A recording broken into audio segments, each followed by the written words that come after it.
couple of months back, I was just peeling some spuds for tea one night, and as is often the case, down the bottom of the vegetable basket you come across a very, very noisy aircraft going over. No, not in the vegetable basket. Yeah, you're going through a vegetable basket, you'll always come across a little potato at the back that's been forgotten about and is looking a little bit out of sorts, bits growing out of it, and not looking decidedly edible. And the usual thing is you just chuck it in the bin, you don't really think about it, you know. But it happened to me a while back, and I thought, sod it, I'll take it outside, I'll chuck it in a bucket, put a bit of soil on top of the damn thing and see what happens. And I've had a bit of success with that one, I'm pleased to say. It's a weird process. Apparently you wait while the leaves start appearing, and then as soon as you've got a bit of foliage on it, you bury it completely. And then the foliage will come through and you bury it again. And you keep adding layer upon layer upon layer. And there was a bit of contradictory information on the internet as to when's the best time to harvest this stuff, for want of a better term. But yesterday I took the plunge, tipped the bucket up to see what was in there, and I did this little bit of film last night. Look at those little beauties. They're going to go down great with a tin of salmon tonight. A couple of garden peas, out of a tin of course. Some of those potatoes are probably smaller than the peas, but there we go. I shall devour those this evening and let you know. Looking forward to them. And I tell you what, they were bloody gorgeous. I'm certainly going to have another crack at that one, and I think this time I'll probably use a bit of better soil. I was just digging stuff out the garden willy-nilly, so it's probably full of cat poo and all sorts of stuff. So might have been good fertiliser. Certainly didn't spoil the taste. My other half, a couple of years ago, she had a couple of tomato plants in the back garden. In the back garden, on the back window ledge. And she was a little bit disappointed. We planted these things and they grew and grew and grew, looked quite spectacular. And then we buggered off for a fortnight to Greece for one of our annual holidays, and the neighbour that we left in charge of running things and feeding the cats either overdid it or didn't do it. But when we got back off holiday, we couldn't bloody get into the back bedroom because of the foliage everywhere. So we nipped out to B&Q, bought a machete, managed to make our way into the spare room, and she got a good little crop off there. So this time around she thought, I'll plant a few more. So she's got plenty of little pots out in the little garden, and she planted a few of them thinking maybe 10% of them would come to something.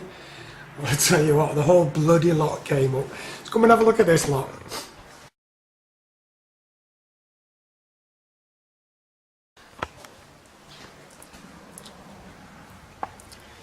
They are bloody everywhere. It's like a jungle out here. Absolute jungle.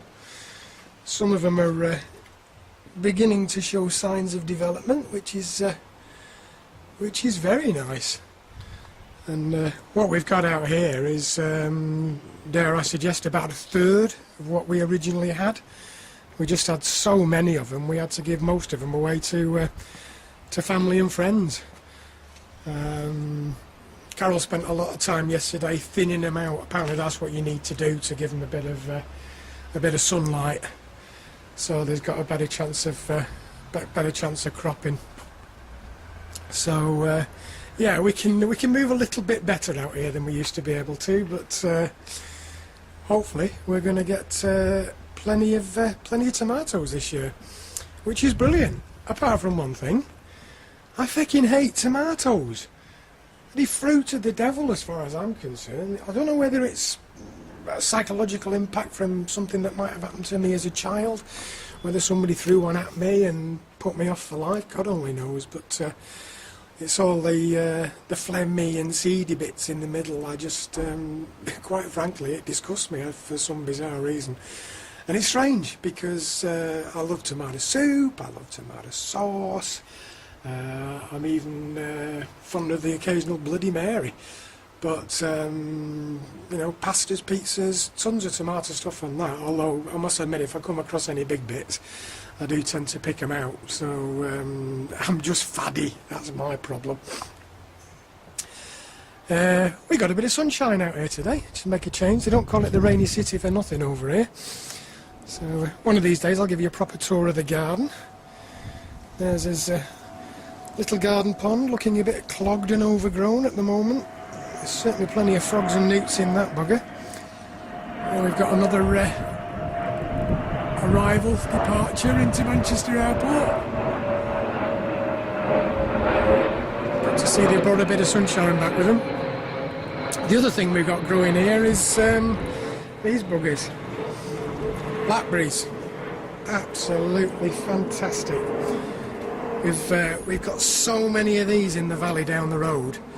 And we often take a little container out this time, well, a little bit later than this actually, August, September time, for a bit of a forage, come back, make some blackberry and apple pie. But we bought these from a garden centre some time ago, and I'm sure they're genetic mutations. You certainly don't get any as big and as bulky as this down in the natural world, should we say.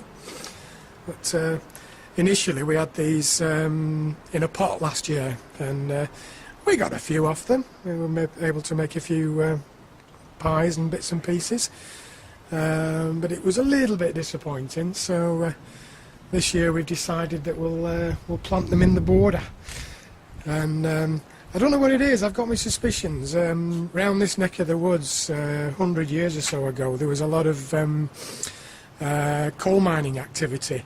And quite literally, if you dig down about a foot or so in the back garden here, you basically come across a bed of coal. I think it's like compacted coal dust. It's almost like rubber. And it's obviously at one time there was stuff carted up from the valley up this way before they built the houses, which were originally to house workers from a mill down in the valley, which has got some great history about it. I'll take you down there one day. There's not a sign of the place now, but when you see photos on the internet, it was absolutely huge at one time. But I digress. Going back to the coal, I'm beginning to wonder whether there might be something in it that's good for the old plants. And then I was thinking about it and thought, well, coal basically is just very ancient organic material. Bit like me, I suppose. So it's got to have some benefit, you know. I don't know why they don't use it for fertiliser instead of screwing up the planet with CO2 emissions, but there we go. Ours is not to reason why. Not a lot of sign of the birdies this morning. The problem is we've got a couple of cats live nearby. Of course, we've got our own cat Stella, who at the age of 20 has forgotten what a birdie is and wouldn't know what to do with it if she did remember. Yeah, we've had some interesting little British garden birds here, and the occasional odd one. We were waiting for a taxi one night, and there was this big bloody thing flew past and landed on the fence behind us, and we turned round and it was an African grey parrot. Can you imagine? That was a bit of a shock. But it flew off. It was obviously an escapee from somewhere, so hopefully it found its way home. We did phone the RSPCA, but by the time anybody was able to get back, it had fled the nest, so to speak. So I'll leave you with it, guys. Catch up soon. Take care. Ta-da now.